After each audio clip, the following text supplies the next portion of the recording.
दे दी है। पीएम धन धान्य कृषि योजना को मंजूरी मिली है। सूचना एवं प्रसारण मंत्री अश्विनी वैष्णव ने इस बात की जानकारी दी। 100 कृषि जिले विकसित किए जाएंगे, ये जानकारी दी गई। योजना से 1.7 करोड़ किसानों को फायदा होगा। स्पेस की सफलता पर कैबिनेट में प्रस्ताव पारित हुआ है। एनटीपीसी को रिन्यूएबल एनर्जी में निवेश करने की राहत दी गई। ये तमाम बड़े फैसले हुए और इसकी जानकारी भी रखी गई। और देखिए, केंद्रीय कैबिनेट की बैठक में इन तमाम प्रस्तावों पर मुहर लगी और जो बड़े फैसले रहे उसकी जानकारी आपके सामने रख रहे हैं।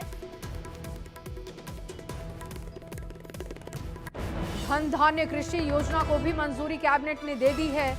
100 कृषि जिले विकसित किए जाएंगे, जिससे सीधे तौर पर किसानों को फायदा होगा। योजना से 1.7 करोड़ किसानों को फायदा होगा। और स्पेस की सफलता पर कैबिनेट में प्रस्ताव पारित हुआ।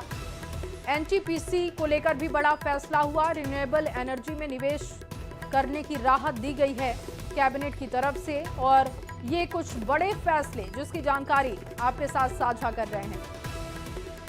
केंद्रीय कैबिनेट की बैठक हुई दिल्ली से। ये बड़ी जानकारी लगातार आपके सामने है, जहां पर एनटीपीसी को लेकर भी एक बड़ा फैसला हुआ। रिन्यूएबल एनर्जी में निवेश अगर अब कोई करता है तो उसको सरकार राहत देगी। इसके साथ ही किसानों के लिए बड़े फैसले हुए।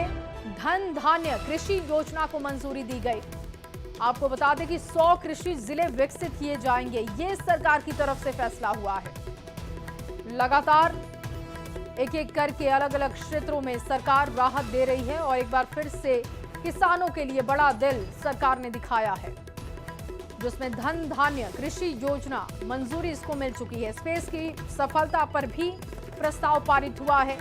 विनीत ज्यादा जानकारी के साथ दिल्ली से जुड़ चुके हैं फोन लाइन पर। विनीत, कैबिनेट की बैठक हुई, बड़े फैसलों को मंजूरी मिली है, विस्तार से इसकी जानकारी दीजिएगा।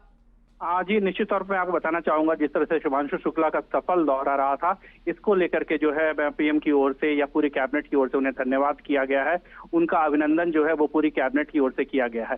इसके साथ ही साथ मैं आपको बताना चाहूंगा कि जिस तरह से भारत जो है वो नॉन कार्बन फ्यूल में एफिशिएंसी को बढ़ाने की कोशिश जो है वो कर रहा है, और चाहे उसको लेकर के एनटीपीसी ग्रीन को जो है वो सपोर्ट किया गया है और 20,000 करोड़ रुपए जो है वो उसको दी गई है। साफ तौर पर हमने जब केंद्रीय मंत्री अश्विनी वैष्णव से बात की, तब उनका साफ तौर पे कहना था कि यह जो कदम है भारत में नॉन फॉसिल फ्यूल को आगे बढ़ाने की कवायद है। उन्होंने साफ तौर पे कहा कि 2030 तक का लक्ष्य जो है वो रखा गया था और उसे भारत ने 2025 में ही पूरा कर लिया। इसमें मैं आपको बताना चाहूंगा कि ग्रीन एनर्जी पर जिस तरह से भारत का जोर था और भारत चाहती थी कि उसके टोटल एनर्जी प्रोडक्शन का 50% जो है वो 2030 तक का भारत ने लक्ष्य रखा था, जिसे भारत ने 2025 में ही पूरा कर लिया। इसके लिए किसानों को लेकर के भी एक में योजना चलाई गई है, उसके लिए भी धनराशि जो है वो दी गई है। जी, बहुत शुक्रिया आपका तमाम जानकारी के लिए विनीत।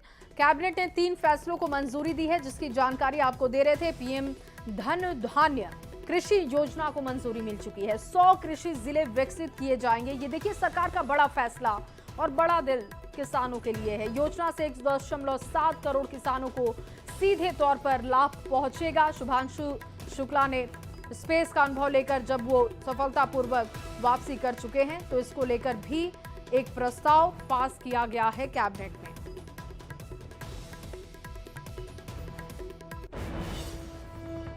और चलिए अब आपको खबर